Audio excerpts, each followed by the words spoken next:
Ça repart à droite, c'est une... Oh, c'est Terreiro qui vient de faire une interception extraordinaire, qui continue, qui arrive sur les 50 mètres, qui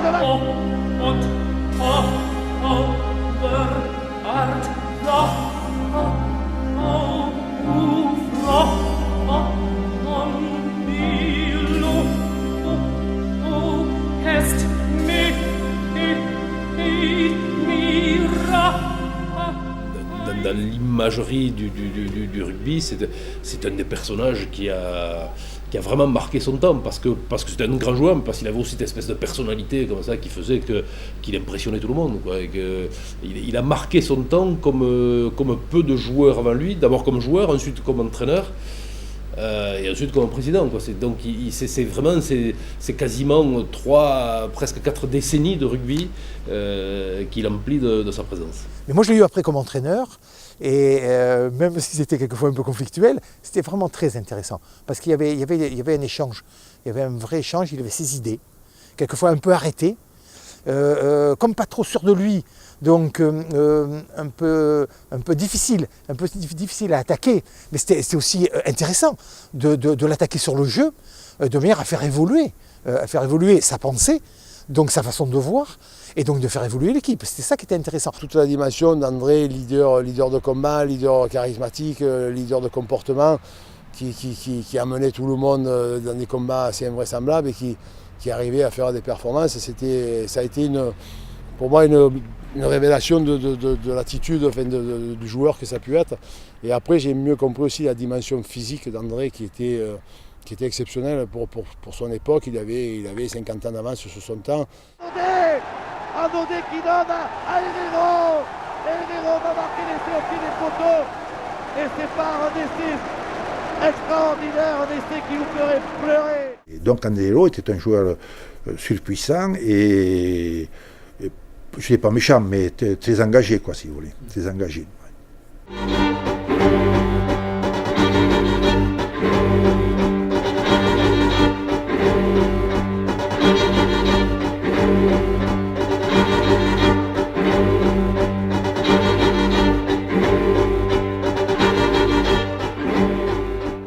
Quelqu'un de charismatique, quelqu'un qui dégage beaucoup de force, qui en impose, et qui plus est, qui était un très grand joueur de rugby. Donc oui, c'est quelqu'un qui a marqué l'histoire du club à vie, et qui a certainement aussi marqué le rugby français à vie.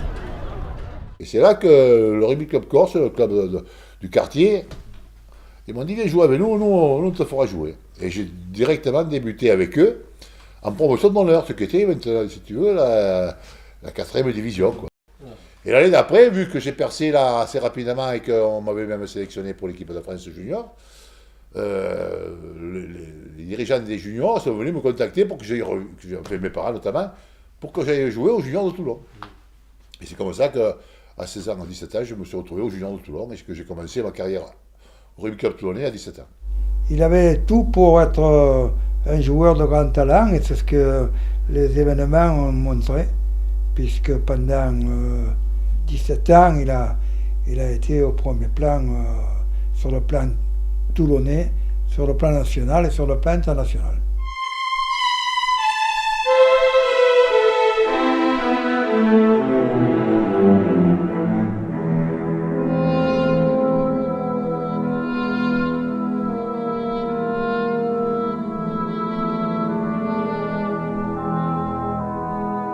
Je suis sélectionné comme troisième ligne et j'ai fait un France A prime, France A à Toulouse et je joue à France A. Je joue derrière Alfred Rock, pour te dire si c'était hier.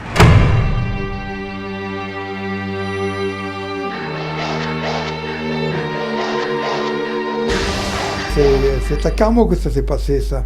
Et donc, ça c'était en 62, 61, 62. Et malencontreusement, au cours de ce match, je me casse la jambe. Il y a un joueur qui m'arrive en porte-à-faux, en travers, il me tombe sur le tibia en porte-à-faux, je m'explose. C'est 2-3 mois avant de partir en Argentine avec l'équipe de France. Il restait quand même 1 an et demi sans jouer, hein. Et à partir de il était international en 63 quand il reprend, immédiatement.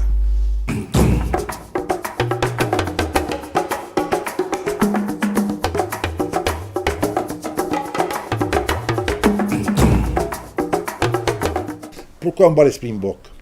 On bat les Boks pour la simple raison, c'est qu'on avait une troisième ligne de fer. Maurice Lira, André Hérault, Michel Crost. Les trois, c'était les mêmes joueurs, même façon de jouer, même engagement physique. Et chaque fois qu'ils prenaient un joueur en face, ils me les démolissaient. Ouais, c'était tampon à vous tuer un bœuf. Donc, si vous voulez, quand vous avez des joueurs comme ça qui passent devant, qui créent des brèches et qui font très mal, il n'y a plus qu'à suivre, quoi, si vous voulez. Et bon, et le match, eux, ils employaient vraiment leur puissance, mais nous, on avait quand même pas mal de potentiel à résister à cette puissance. Et sur un ou deux exploits de notre ligne de trois quarts, on gagne le match, qu'on pouvait très bien perdre. En plus, on joue à 14 et on a un blessé. Christian Darouille se claque. Mais ils ne se sont jamais rendus compte, parce qu'à ce moment-là, il n'y avait pas de remplacement, tu jouais à 14. Et l'autre, il est resté sur le terrain, en nous disant attention, il jouait de l'autre côté, moi je suis claqué. Alors sur une jambe, on a tout joué et on a marqué un essai, on a transformé, enfin on a gagné. Et à la fin, ils ont une pénalité on a gagné 8-6, je crois, et qui peuvent nous faire passer devant, bien placé. Et les mecs, il avait les jambes en coton, il n'a pas réussi.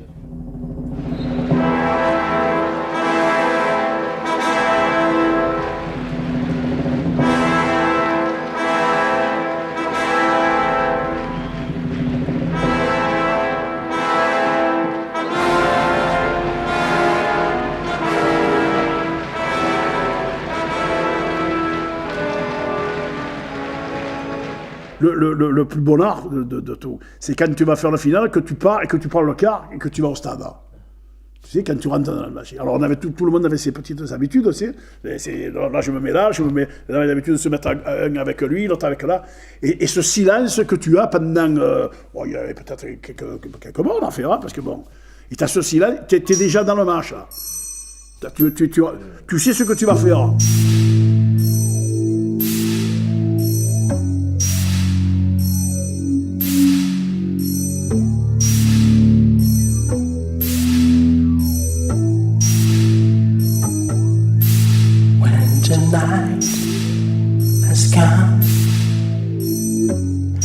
En 70, on gagne le Dumanoir. C'était à Paris. Et on prend le Granger, hein. À l'époque, le Granger, Zani, Biemoré, Garcia, Malbé, Lasserre, enfin, l'équipe d'Agen qui se baladait. Hein. Là, pareil, hein, on joue à 14. Hein.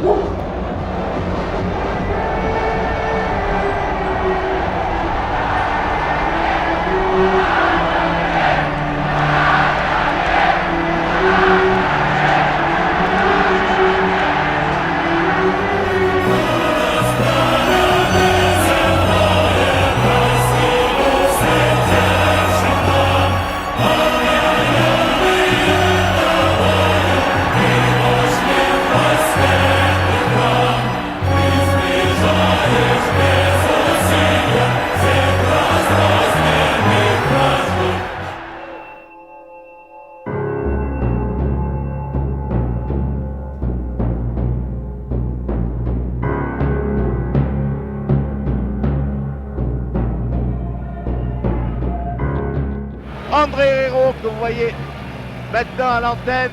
André Hérault, il nous a dit, c'est mon dernier match aujourd'hui. C'est cette finale que je veux absolument. C'est ce titre de champion de France. Regardez-le, il y pense de toutes ses forces, de toute son âme. André Hérault, c'est une grande figure du rugby français. Et s'il doit faire ses adieux aujourd'hui, eh bien il va les faire en beauté. De toute façon, et quoi qu'il arrive tout à l'heure. La première fois que j'ai vu André, moi, c'était en 1971, c'était l'année de la finale, et notamment cette finale, où, comme on se souvient, hein, il avait été séché pour le compte par une chaussure biterroise, et il y avait une espèce de côté un peu magique, un peu christique, quoi. C'est-à-dire, il était barbu à ce moment-là, bras en croix, enfin, j'avais été fasciné par André ce jour-là. Tu te rends compte, à 3 minutes de la fin, le match il est pratiquement fini. Sur un coup de pied, je suis à côte avec Anthony, là. Et parce qu'on se connaissait c'était contre l'équipe de presse, on se connaissait un petit peu.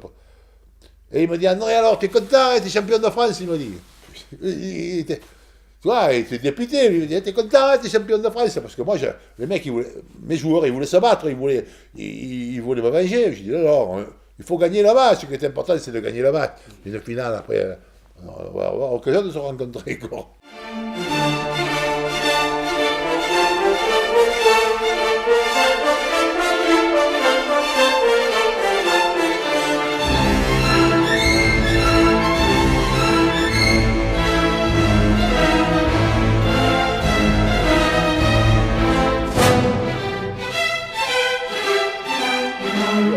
Avec le temps, ça se sépare, ça se divise, ça se dispute, les groupes ils éclatent, et tu te dis, bon, c'est peut-être pas. Ils auraient pillé le dos, ou moi j'aurais pillé le dos, on serait resté à Toulon, on aurait essayé de construire quelque chose à Toulon, on aurait pu être champion de France peut-être pendant. Il y a eu une hégémonie sur de Béziers qui pendant 10 ans ont été champion de France, là, pratiquement. Bon, on aurait pu au moins. Se mettre en compétition avec Béziers, tu vois, on avait au moins le potentiel, parce qu'en plus, je dis, on avait une grosse réserve de jeunes. Et ça, effectivement, bon, à un moment donné, ça a disparu. Maintenant, avec le recul, tu pourrais te dire, ouais, peut-être que... C'est une année surréaliste. C'est du Salvador Dali dans le texte, quoi. Tu dis que tu es champion de France à début d'année, c'est comme quand tu dis je suis un génie.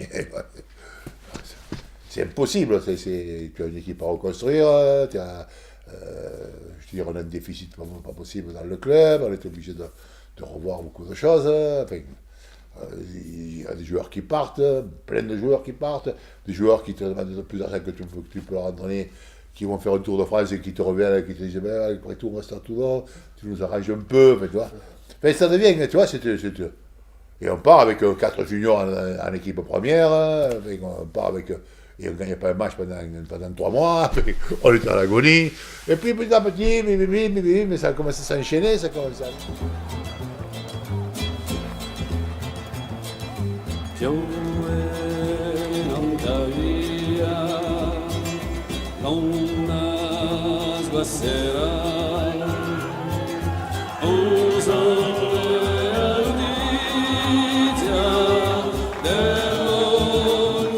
Rendre hommage aux frères Herrero à travers la dénomination de ce stade. Mais au-delà de la dénomination du stade, ce qui est important aussi, c'est la symbolique de ce nom-là. Parce que je pense que la famille Herrero a une symbolique très forte, notamment par rapport à la transmission de certaines valeurs, et des valeurs notamment au niveau des jeunes. Ils sont arrivés à Pussérier, ils ont vécu à Pussérier, ils se sont enracinés à Pussérier, ils ont eu une carrière ailleurs, ils ont eu et derrière ils reviennent à leurs racines. Et ça aussi c'est fort, c'est de ne pas se couper de ces racines qui sont là, et notamment de cette terre rouge. C'est une marque brevetée de Toulon. Il n'a pas cessé d'évoluer. Et quand je le revois, je prends du plaisir parce que quelque part il n'a pas arrêté de gommer ses imperfections et de se bonifier, un peu comme le vin. Il s'est tout le temps bonifié. Et moi je dis que c'est l'apanage des grands hommes, ça, de se bonifier tout le temps, de ne pas rester sur ses positions. On sait à quoi s'attendre avec André, et voilà, et après, compte de quoi, il a quand même une personnalité qui en fait un être extraordinaire au sens littéral du terme. Je te dis, moi, ce qui m'a vraiment le plus passionné dans le rugby, c'est la communion avec les gens de Toulon. C'est pas international, c'est une gloire personnelle, mais d'apporter une forme de joie, de plaisir aux gens de Toulon. Enfin, là, on avait 5 ou 6 000 conditionnels au stade, et que ces gens de Toulon n'étaient pas une ville spécialement heureuse, avec des faits politiques et tout ça, c'était quand même pas terrible. Le rugby, c'était vraiment la décompression. Et quand tu voyais ces gens qui communiaient avec toi, avec cette équipe, c'était pour moi un vrai plaisir, un vrai bonheur. Président André Herrero.